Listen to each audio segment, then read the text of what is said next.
Bariloche, en el sur de Argentina, 24 de agosto de 1995. Hace escasos minutos, Erich Priebke, antiguo comisario de la Gestapo en Italia, ha sido liberado tras 18 meses de arresto domiciliario. En estos momentos, nadie sabe de su paradero. Yo trabajo para una emisora de Buenos Aires. Me encuentro en el centro de la ciudad sin saber dónde debo buscar. De pronto, me llama la atención un vehículo que circula por el núcleo urbano a gran velocidad. Tengo la intuición de que se trata de un miembro de la comunidad alemana. Este coche nos podría conducir hasta el lugar donde se aloja Priebke. La persecución finaliza cuando el vehículo se detiene frente a una iglesia. Durante la misa se confirman mis sospechas. Casi todos los feligreses pertenecen al llamado círculo alemán. Y para mi sorpresa, el criminal de guerra Priebke recibe la comunión. Finalizada la ceremonia, saluda a los presentes que desfilan ante él como si estuviera despidiéndose de los invitados a una fiesta.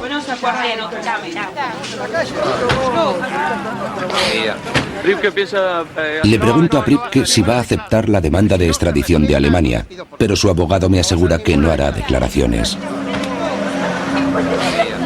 ¿Quieres filmarme a mí? ¿Quieres filmarme a mí? ¿Quieres filmar? No te la rompo, pero no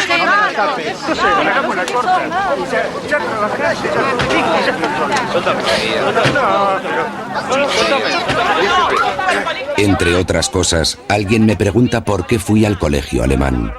Pero no le hagas más grande, viejo, no le hagas más, ya está todo bien.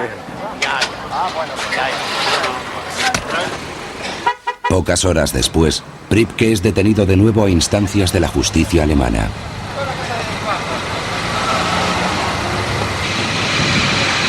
Adiós, hermana. Adiós, que te vaya lindo. Chao, chao. Chao. Qué hermoso.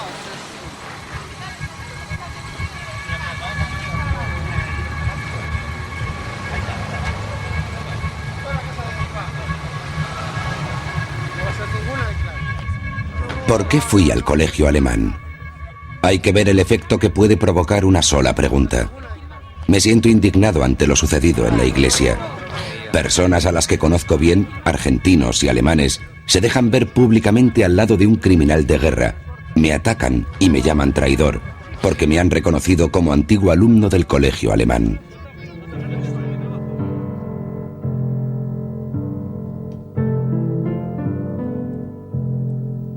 Pasé mi infancia en Bariloche, que entonces apenas era una pequeña ciudad turística dedicada al esquí.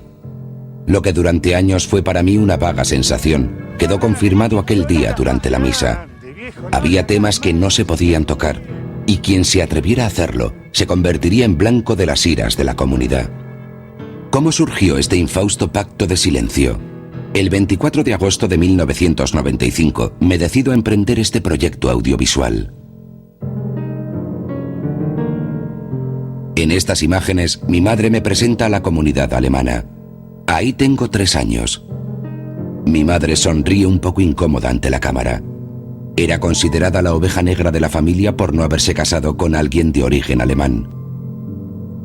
Como hijo de madre alemana y padre argentino, yo estaba marginado y podía juzgar todo lo que me rodeaba con mucha objetividad. Pero solo después de vivir un par de años en Alemania, empecé a comprender mejor los acontecimientos en mi ciudad natal.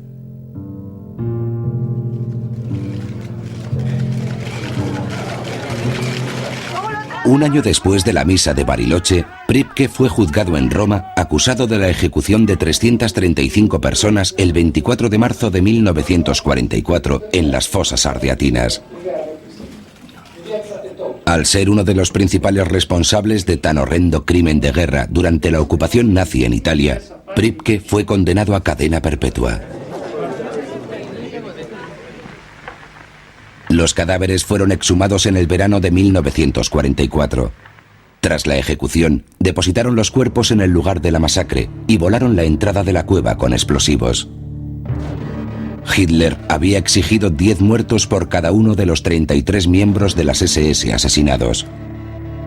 En apenas 24 horas se confeccionó una lista de víctimas, soldados del ejército italiano, judíos a la espera de su deportación y partisanos, entre ellos varios niños. Les ataron las manos a la espalda.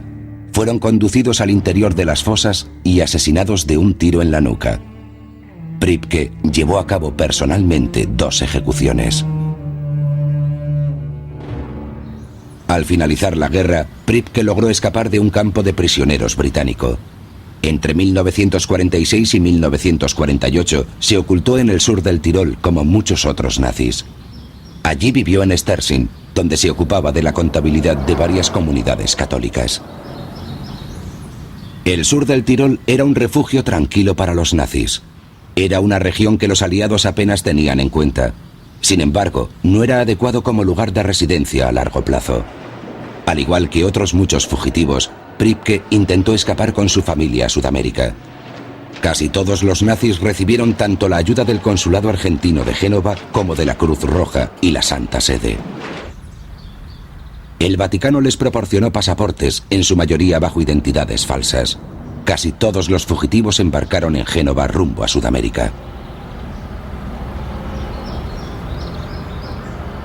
En el año 2003, supe que Pripke había llegado a Argentina a bordo del buque San Giorgio. En los archivos de las autoridades de inmigración he hallado el registro de pasajeros del San Giorgio.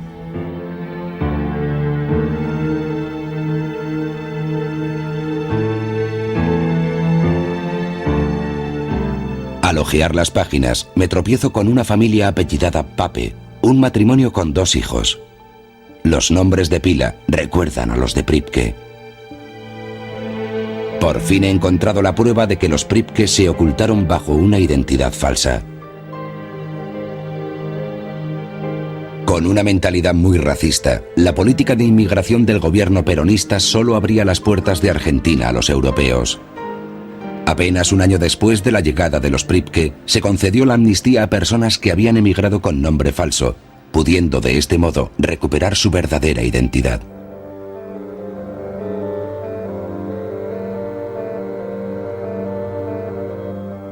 Bajo los nombres de Clemen, Olmo, Alman y Gregor, se ocultaban criminales de guerra como Eichmann, Kutschmann, Barbie y Mengele. Aparte de los fugitivos, también había miles de personas que no se resignaban a la derrota del antiguo Reich alemán y que decidieron emigrar a Argentina. Muchos de los que en su día fueron fervientes partidarios del Tercer Reich recalaron en Bariloche.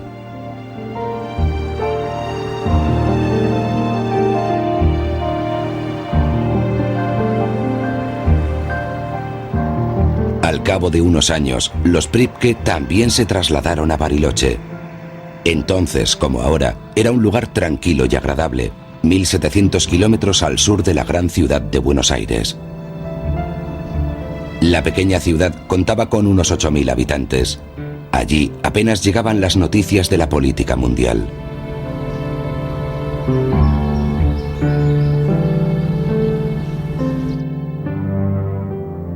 Rosa Mayer, propietaria de grandes extensiones de terreno, ayudó a los inmigrantes alemanes tras la guerra concediéndoles préstamos sin interés. Les vendió parcelas a precios muy asequibles. Así surgió el barrio de los alemanes. Por esta razón, nadie se sorprendió cuando un matrimonio alemán con 2 hijos adquirió una casa en la plaza de Belgrano, a tan solo 50 metros del hogar de mi familia.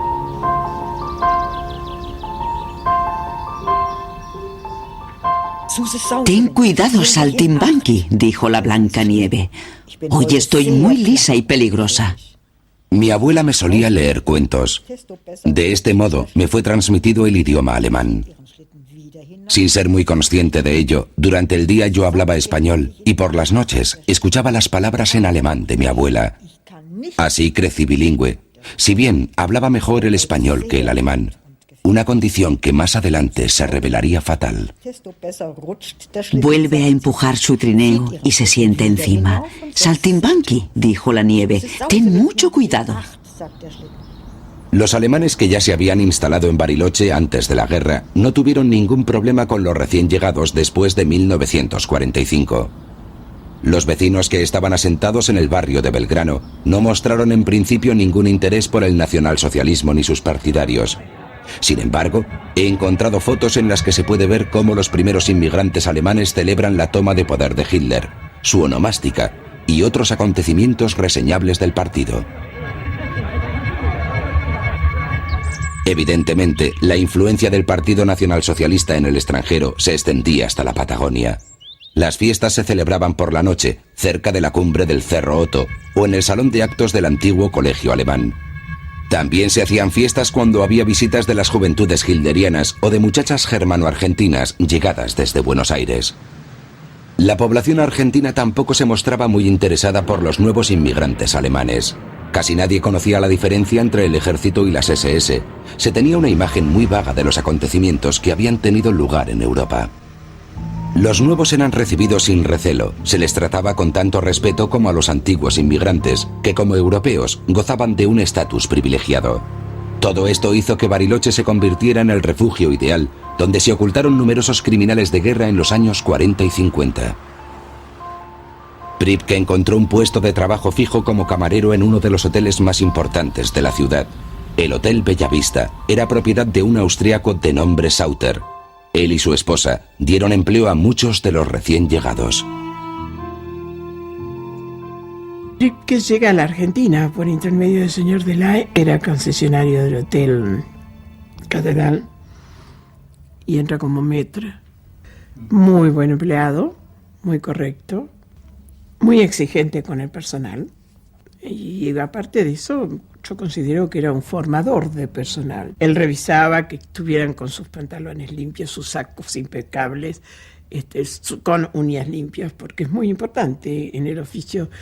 Teníamos, podríamos decir, un descanso de nuestra labor a nivel de comedores, teniendo a él como jefe. Él, muchas veces en alguna fiesta donde había que quedarse hasta tarde, sí, evidentemente él contó mucho de su vida. Él lo comentó como posiblemente pienso como una mea culpa o una carga humana que llevaba, que es natural, ¿no es cierto, Máxime? Que eso pasó cuando él era muy joven. Pripke se adapta muy bien. De cruel oficial de las SS ha pasado a ser un atento jefe de comedor. Debido a su conducta ejemplar, se gana el aprecio de la comunidad alemana rápidamente. Sin embargo, en casa era muy severo. El hijo mayor de Pripke nunca fue capaz de estar a la altura de las expectativas. Su propia familia lo marginó. Por esta y otras razones, se dejó entrevistar. Sí. Y severo fue siempre recto en su decisión y esas cosas, sí. Y sí, mamá usaban pedazos de manguera. Sí.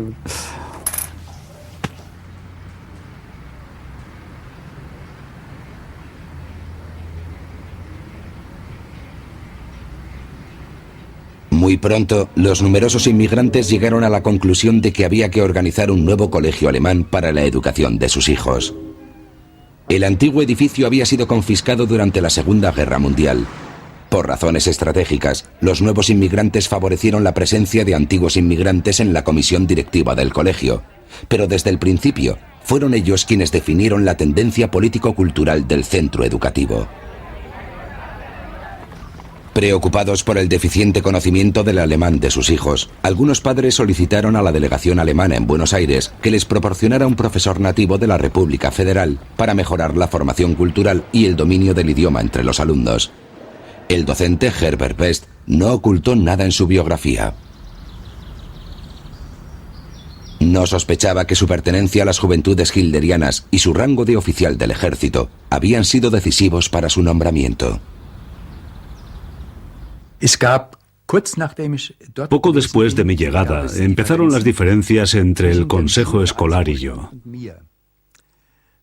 Resulta que en la biblioteca de Primo Capraro, en la biblioteca del colegio alemán, quedaba un ejemplar de Mein Kampf escrito por Hitler, aparte de otros títulos del régimen nazi.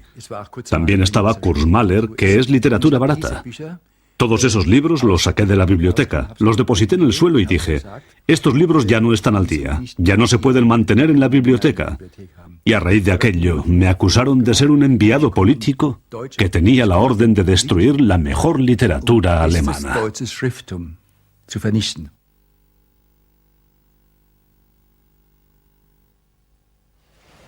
Los alumnos del colegio alemán estaban separados en 2 grupos según su lengua materna.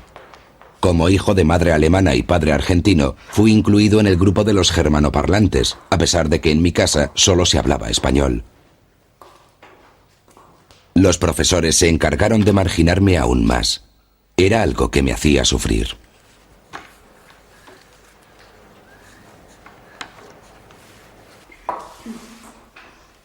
Resultaba evidente la particular atención que ciertos profesores dedicaban a los compañeros de familias alemanas. Niños, fijaos bien en cada una de las palabras. Es importante que las copiéis de la pizarra sin cometer faltas. Robert, por favor, concéntrate en la tarea. Recuerda lo que comentamos hace poco en tu casa, ¿de acuerdo? Sí. Bien, sigamos con la clase. Copiadlo todo sin hacer faltas.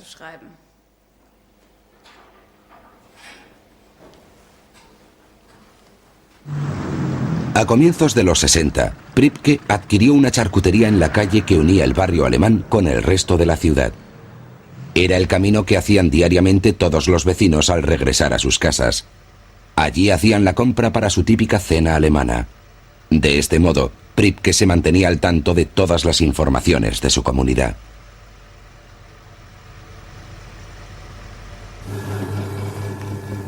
Un día, un amigo mío me pidió que le acompañara a la tienda de Pripke. Mi amigo compraba allí todos los días.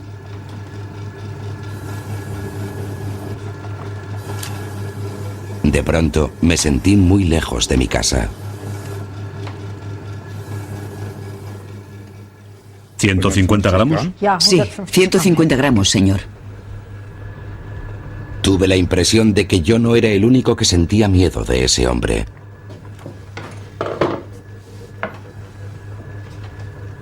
Su mirada me atemorizaba, al igual que sus gestos y su forma de moverse tras el mostrador.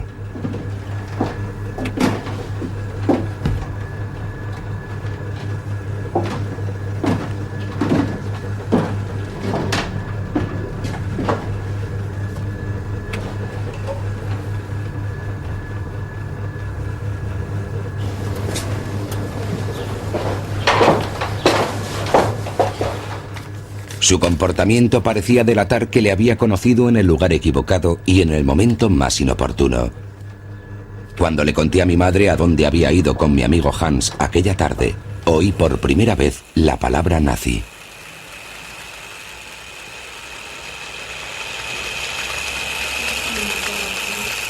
Recuerdo que los domingos por la tarde varias familias se reunían para merendar. En este ambiente de confidencialidad se hablaba de temas que no se podían mencionar en la vida cotidiana. Escenarios de batalla en los que había luchado alguien o heridas de guerra que había sufrido un conocido. Gracias. Tiene un aspecto delicioso. Sí, el pastel tiene pinta de estar buenísimo. ¿Azúcar? Sí, gracias. De este modo, sucedió que algunos de nosotros nos enteramos de que Pripke había desempeñado un papel destacado en Roma. Tenía muy mal aspecto. Sí, es cierto. Parece ser que tuvo que huir precipitadamente.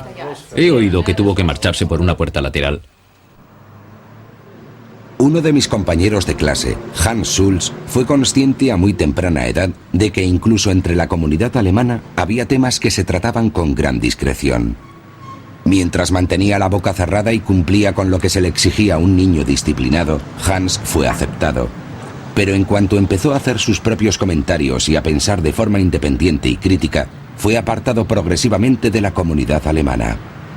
Si vos me preguntás la imagen que tengo en casa, un mediodía, todos hablando alemán, juntándose, compartiendo como amigos, en un idioma que, bueno, no era el idioma del país donde están.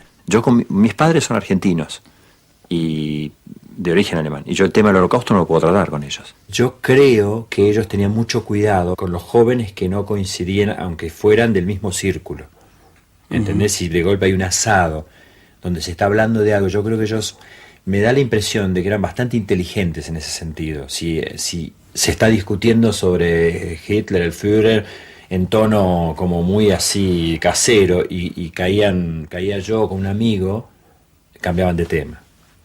Me da esa impresión, tengo esa sensación de que se hablaban cosas entre ellos que no hablaban cuando nosotros estábamos presentes.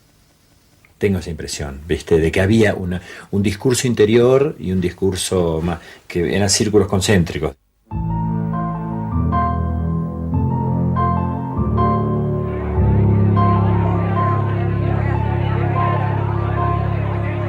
En las diferentes festividades, la comunidad alemana se mantenía firmemente unida. Los inmigrantes más antiguos habían acogido a los nuevos sin hacerles demasiadas preguntas sobre su pasado. A mí me perturbaban estas imágenes conforme las iba descubriendo en mis investigaciones. Todos aquellos que se las daban de demócratas y liberales se encontraban muy felices juntos.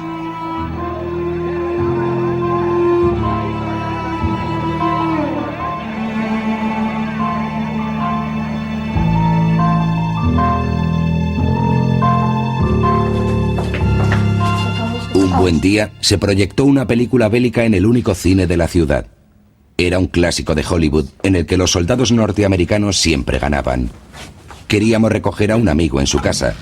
Con muchos titubeos, intentamos por tercera vez que nos acompañara, pues su padre ya nos había dicho que quería prohibirle ver semejantes películas.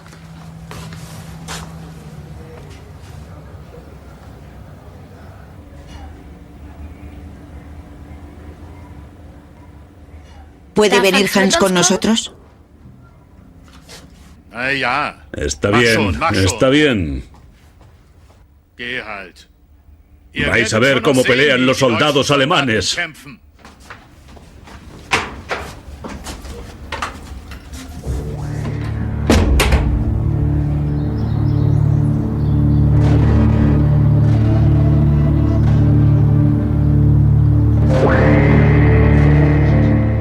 Era a mediados de los años 70.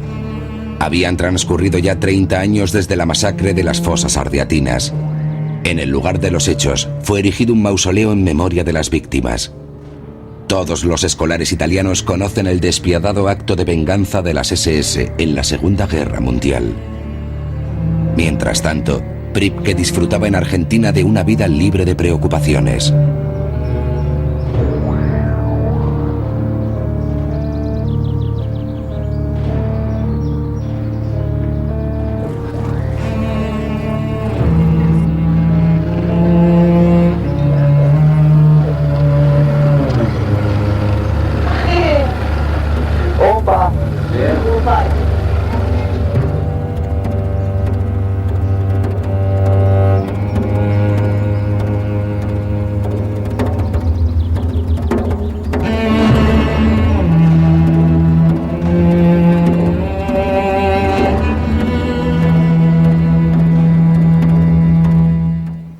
Domingo del año 1975. Mi padre era un médico muy bien considerado en Bariloche desde hacía tiempo. Un paciente suyo nos había invitado a una barbacoa. Yo me encontré junto a un grupo de alemanes que hablaban de la ciudad de Aquisgrán. En medio de este corrillo, un hombre relató una anécdota personal del año 1944. Curiosamente, relacionó el día de su llegada a Aquisgrán con la onomástica de Adolf Hitler. Sí. Me acuerdo muy bien de Aquisgrán.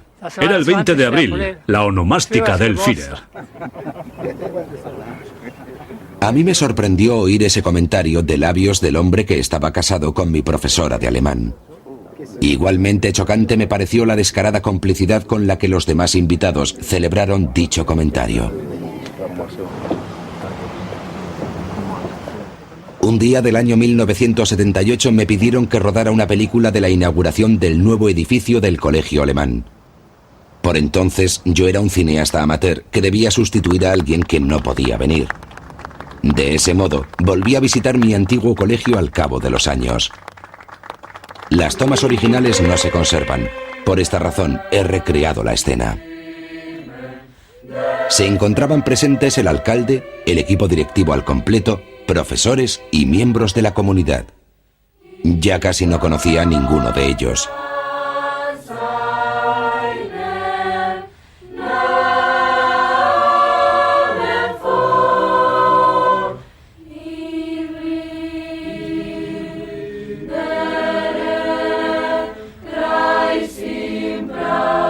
En un momento dado, enfoqué la tribuna donde se encontraba la directiva del colegio. De pronto me di cuenta de que entre los dignatarios presentes también estaba el antiguo charcutero.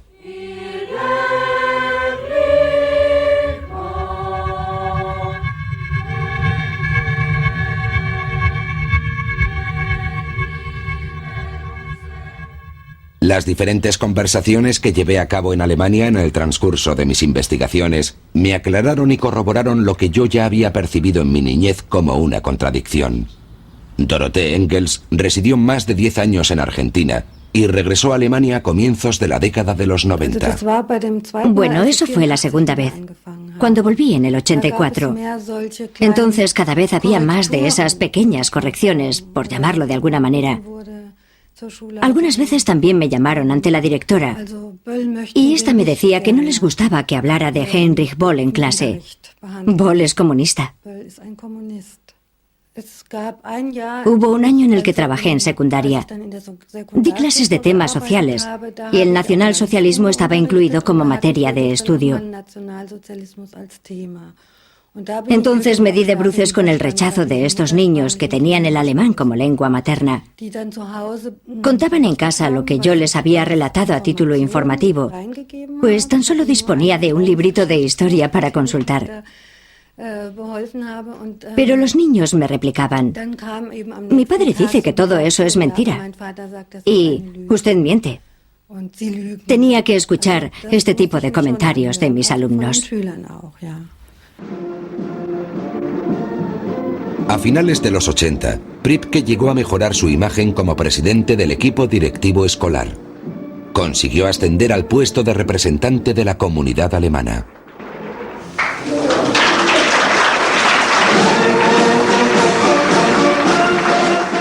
Estas imágenes, cedidas por un amigo periodista, me recuerdan que todos los años en el colegio alemán se celebran las fiestas de fin de curso con música de la Orquesta Militar del Ejército Argentino.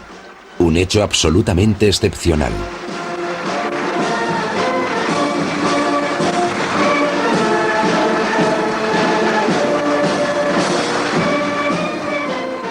En la entrega de diplomas, cada alumno se dirige ceremoniosamente a Priebke acompañado de sus padres.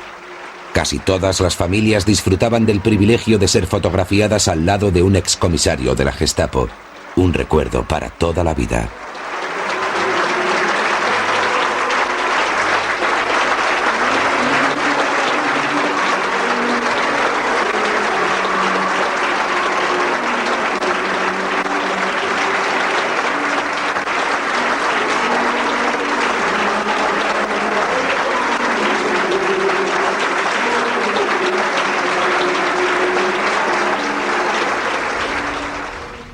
Cerca de Colonia, me encuentro con un antiguo director del colegio de Bariloche. Hoy en día, Fritz Kieper sigue siendo considerado enemigo del consejo escolar debido a su posición crítica con respecto a la ideología nazi. A mediados de los 80, Kieper solicitó el puesto de director del colegio alemán de Bariloche. Hubo un detalle que a mí me pareció absolutamente esclarecedor. El señor Priebke me señaló que los alemanes de Bariloche también tenían una asociación propia. Se llamaba la Asociación Cultural Germano-Argentina. Pregunté a qué venía lo de germano. ¿Por qué no se llamaba Alemana-Argentina? Y la respuesta que recibí fue que allí no solo había alemanes, sino también austríacos. Desde luego la respuesta me pareció por lo menos diplomática. Entonces lo pensé y dije, bueno, si soy director de este lugar, entonces puede que los alemanes, y muchos de los alumnos son alemanes, interpreten como una falta de interés por mi parte no estar presente. O sea, que mi deber es ser miembro de la asociación. De ese modo me hice miembro de la asociación. Acudí a una reunión. Y ese fue mi primer intento de tener un encuentro. Pues tras la reunión en la que me saludaron como a un director, se me acercó un hombre joven a quien yo ni siquiera conocía. Me abrazó y me dijo, bienvenido al ejército.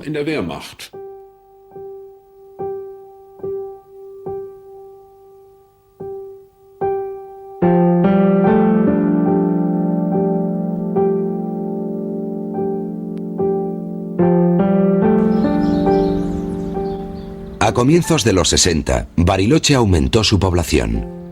El profesor Best tuvo que marcharse y empezó a preparar su regreso a Alemania. En la estación fue despedido con diversas dedicatorias que delataban las ideas que tenían los alemanes en aquella época y que seguirían manteniendo mucho tiempo después. Y Lanzner, que había sido uno de mis mayores adversarios, acudió a la estación cuando nos marchamos allá por 1960. Se despidió entre lágrimas. Hay una anotación en el libro, se la puedo mostrar. Y nos dijo: pronto volverá a haber guerra en Europa. Era la crisis de Cuba. Y se producirá un vacío de poder. Entonces continuaremos la labor de nuestro Führer. En noviembre de 1992 llegó a Argentina una delegación de diputados parlamentarios. Tras una reunión al más alto nivel con el gobierno argentino, los políticos alemanes continuaron su recorrido hacia Bariloche, donde, entre otros lugares, visitaron el colegio alemán. La visita de la delegación federal me dio por fin la oportunidad de transmitir a algunos representantes mis recelos sobre el tipo de personas que estaban dirigiendo el colegio alemán de Bariloche. Me puse en contacto con el parlamentario federal Günther Titien. Estuvimos caminando durante un rato por las calles de Bariloche. Titien me dio a entender que no se sorprendía y que estaba al tanto de la situación. Me dijo que no se podía hacer nada y que incluso en el Parlamento alemán había antiguos miembros de las SS. El representante de la delegación parlamentaria, Wolfgang Wenn, estuvo largo tiempo hablando con el embajador alemán Herbert Limmer.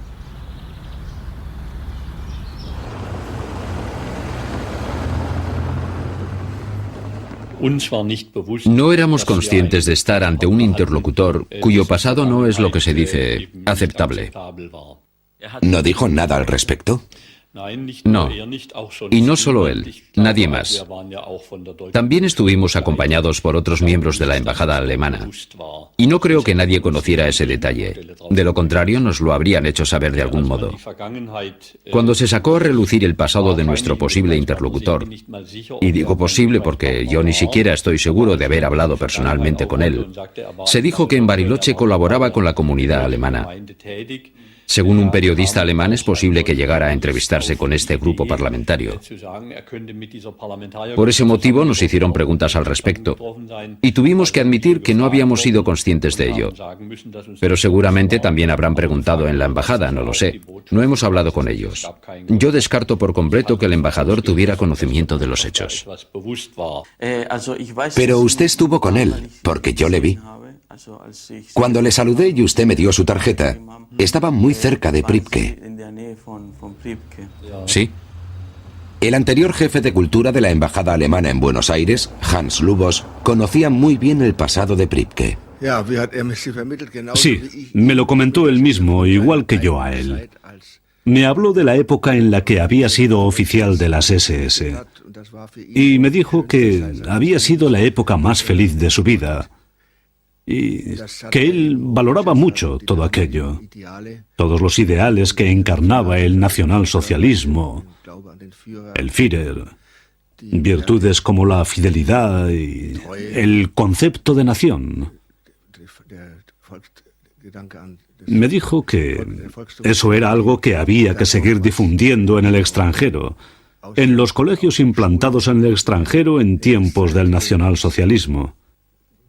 Me dijo también que había que llevar a cabo una propaganda cultural muy agresiva de la ideología nacionalsocialista. Esos eran sus ideales, que ni siquiera abandonó tras el colapso del 45 y que seguramente mantiene intactos hasta hoy. ¿Estaba informada la embajada sobre el pasado de Pripke? A esa pregunta no le puedo contestar. Yo solo le puedo decir que estaba enterado de que había sido miembro de las SS. Es más, me lo dijo él mismo. Lo que yo no sabía era que estaba acusado de haber cometido crímenes de guerra. No puedo decir nada más al respecto. He estado con el señor Pripke en congresos a escala nacional. Es comprensible ya que él era el presidente y por ello representante del Consejo Directivo de Bariloche. Esa es la razón por la que siempre lo hemos invitado a los congresos. Pero ¿no forma parte de sus funciones informar al embajador de que un miembro de las SS está al mando del colegio alemán? Yo creo que la embajada ha tenido que estar al tanto de los hechos. La bandera argentina y también la alemana. Como presidente de la comunidad alemana, Pripke pronunciaba todos los años, cada 3 de octubre, un discurso sobre la reunificación de Alemania ante los representantes más destacados de la ciudad. Al mismo tiempo en que se grabaron estas imágenes, se proyectó en Bariloche la película La lista de Schindler. La dirección del colegio alemán declinó la invitación para asistir a las proyecciones públicas. Paseo de las colectividades. Nosotros, los alemanes, lo hicimos hasta el año 1989, en el día 17 de junio, proclamado desde el año 1953, Día de la Unidad Alemana, recordando y honrando al mismo tiempo a los obreros caídos en Berlín bajo el fuego de las armas bolcheviques, durante una pacífica demostración. Y año a año hicimos votos para que un día las dos Alemanias fueran nuevamente una sola nación. El 9 de noviembre de 1989, este sueño se hizo realidad. Es el año 1994. Pripke se encontraba en la cima de su reconocimiento y controlaba la comunidad alemana. El pacto de silencio parecía haberse vuelto impenetrable y duradero. Pero mientras tanto, algunos reporteros de la cadena norteamericana ABC seguían las huellas de otra persona. El antiguo oficial de las SS, Reinhard Kops, vivía en Bariloche bajo nombre falso.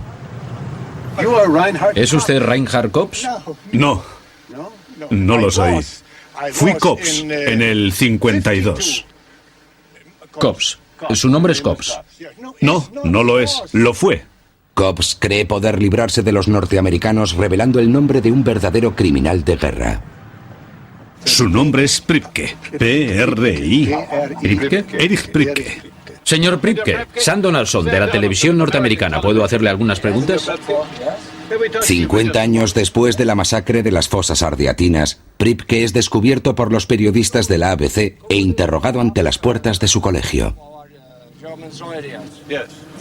Por cada soldado alemán debían morir 10 italianos. ¿Civiles? Bueno, civiles. La mayoría eran terroristas. ¿Por qué los asesinaron? ¿Qué habían hecho? Mire, esas fueron nuestras órdenes. Era la guerra. Ya sabe, esas cosas suelen suceder. ¿Usted mandó deportar judíos a los campos de concentración? ¿Yo? No, a nadie. ¿Nunca? No, nunca. ¿Nunca trabajó con ellos? No, al final yo me encontraba en Roma. ¿Se considera usted criminal de guerra? No. Nunca he matado a nadie por ser judío.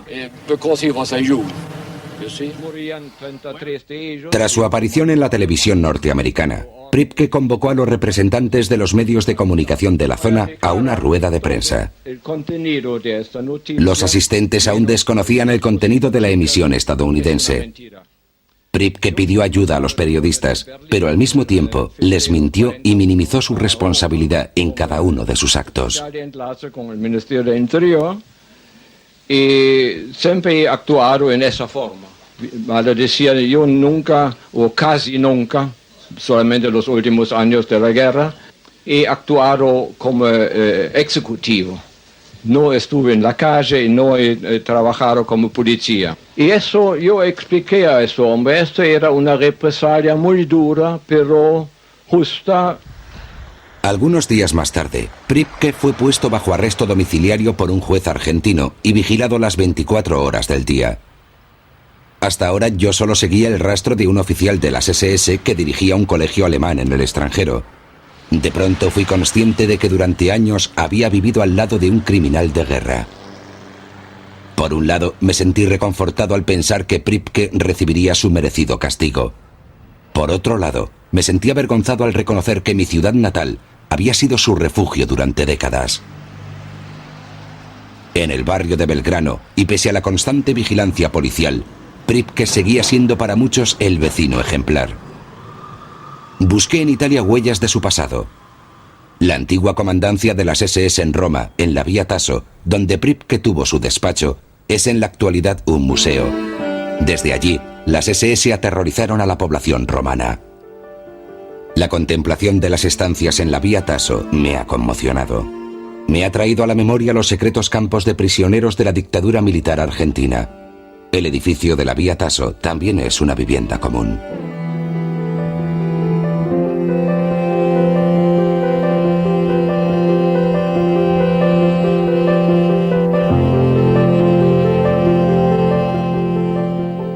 Las SS tapiaron las ventanas de 2 viviendas y convirtieron las estancias en celdas donde interrogaban a los prisioneros bajo tortura. Las habitaciones estaban muy mal ventiladas. Unos pequeños agujeros apenas dejaban pasar el aire. En una de las celdas más reducidas todavía quedan rastros de preguntas y mensajes de los prisioneros que pasaron allí sus últimas horas.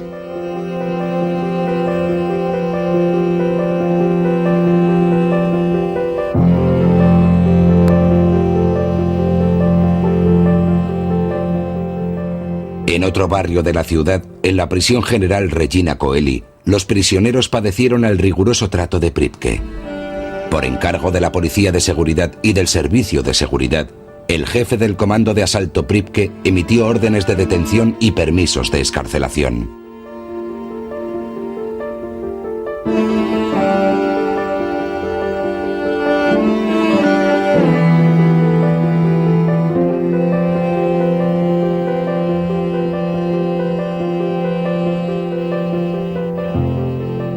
En Roma he conocido a Vera Salomón, que colaboró con los partisanos. Se encontraba presa en la cárcel de Regina Coeli cuando llegaron las SS para trasladar 130 prisioneros, que pocas horas después serían ejecutados en las fosas ardeatinas.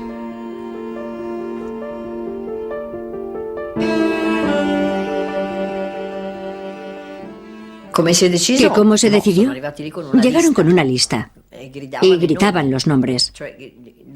Fue un griterío constante. Yo oí gritar los nombres de las personas. Y luego estaban los otros, los militares alemanes, que subían para llevarse a estas personas. Y luego los golpes en las celdas y las exclamaciones. Porque no sabían dónde se encontraban, en qué celda. Por eso entraban a coger a una persona y después volvían para llevarse a otra, siguiendo el orden de la lista. Sabían que estaban todos allí, los buscaban. Oíamos gritos por todas partes.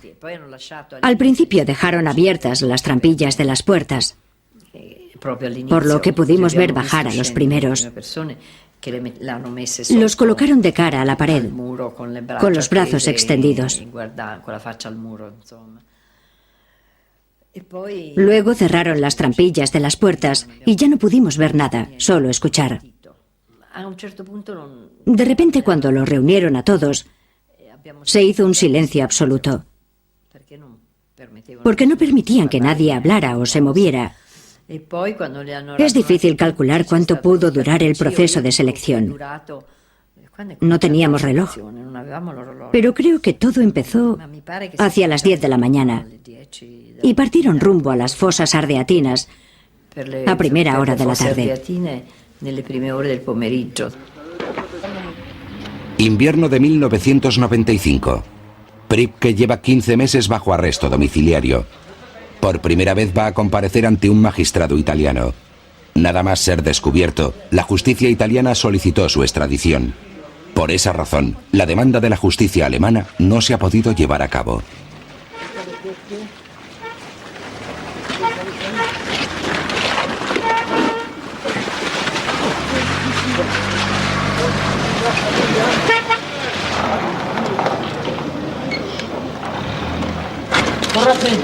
¡Córrase atrás!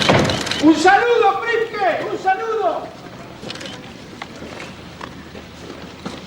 No empujé, boludo. No empuje. Atrás.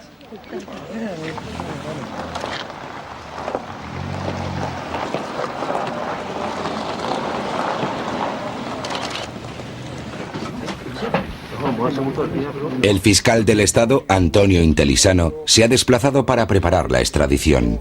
Abbiamo svolto oggi pomeriggio. No tiene mayores declaraciones que hacer sobre el contenido del proceso en sí de lo que sucedió hoy. Refugiarse en la excusa de que me he limitado a hacer lo que me han ordenado puede ser aceptable en ciertas circunstancias. Pero en este caso no procede, ni bajo el Código Penal alemán de entonces, ni bajo el Código Penal italiano de aquella época. Es más, en el Código Penal actual se prevé la obligación de negarse a cumplir una orden que implique un acto de criminalidad tan flagrante. Y esto se aplica también a los soldados del ejército alemán. Lo hemos demostrado en el juicio. Hemos aportado el Código Penal alemán, que indica para estos casos la obligación de desobedecer una orden claramente y manifiestamente criminal. Tras la detención de Pripke, no se produjo ninguna reacción ni entre la comunidad alemana ni entre la población argentina. A pesar de todo, Pripke seguía manteniendo un amplio círculo de apoyos. A mí me interesaba saber la posición que tomaría el consejo escolar. Su director se encontraba en la cárcel. ¿Qué pensaron entonces en 1994? ¿Qué es lo que piensan ahora? ¿Qué se comunicó a los alumnos? A lo largo de varias reuniones, el equipo directivo discutió acerca de cómo debían encarar mis preguntas. Me conocían bien. En el orden del día figuraba mi familia, mis películas y mi estatus de exalumno. La decisión fue unánime. Ningún representante podía hablar conmigo ni siquiera por teléfono. El temor a las preguntas sobre Pripke o el pasado fortalecieron lo que desde siempre ha caracterizado a la comunidad alemana: el silencio.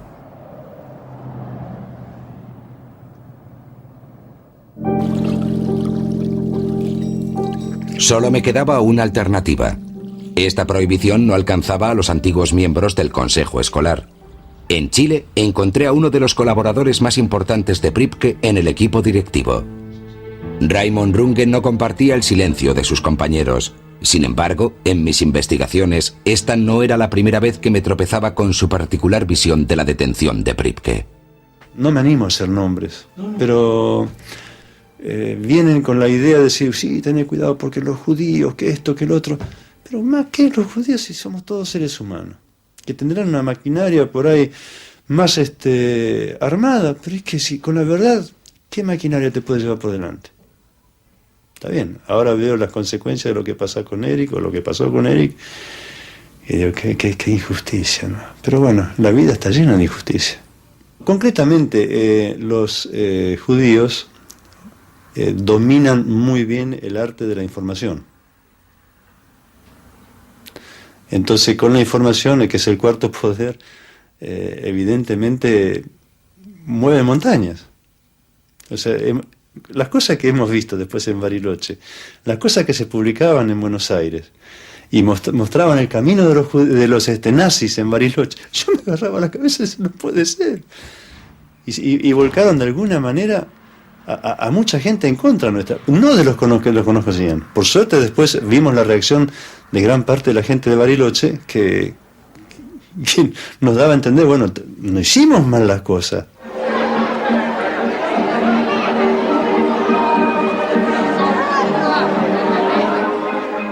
Los momentos en los que el hermético grupo de alemanes organizaba fiestas en torno a Pripke pertenecen ya al pasado.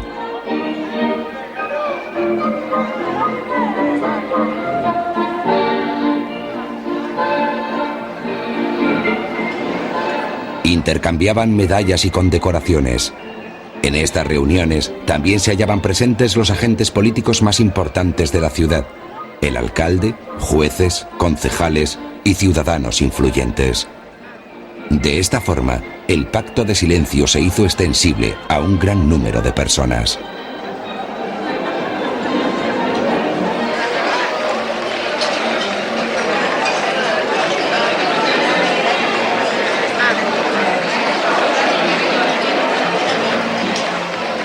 Estos estrechos lazos entre los representantes de la comunidad alemana y las autoridades locales eran tan fuertes que tras la detención de Pripke, el alcalde de Bariloche pidió al entonces presidente del Estado, Carlos Menem, que mediara en su liberación.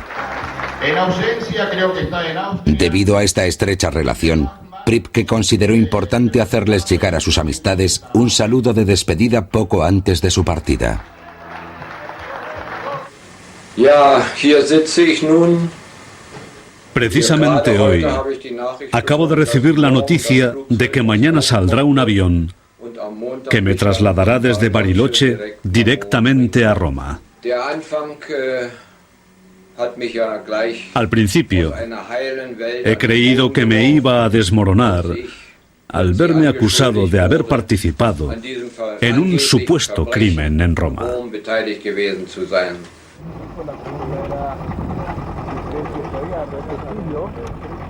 Noviembre de 1995.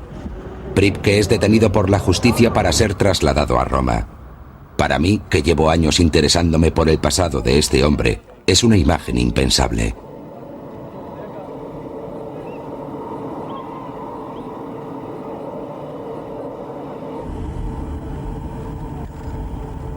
La despedida de los vigilantes argentinos que han pasado los últimos meses al lado de Pripke es particularmente cordial. De la comunidad alemana apenas ha venido nadie. No quieren ser vistos. Pocos días después, se inicia en Roma el juicio contra Pripke.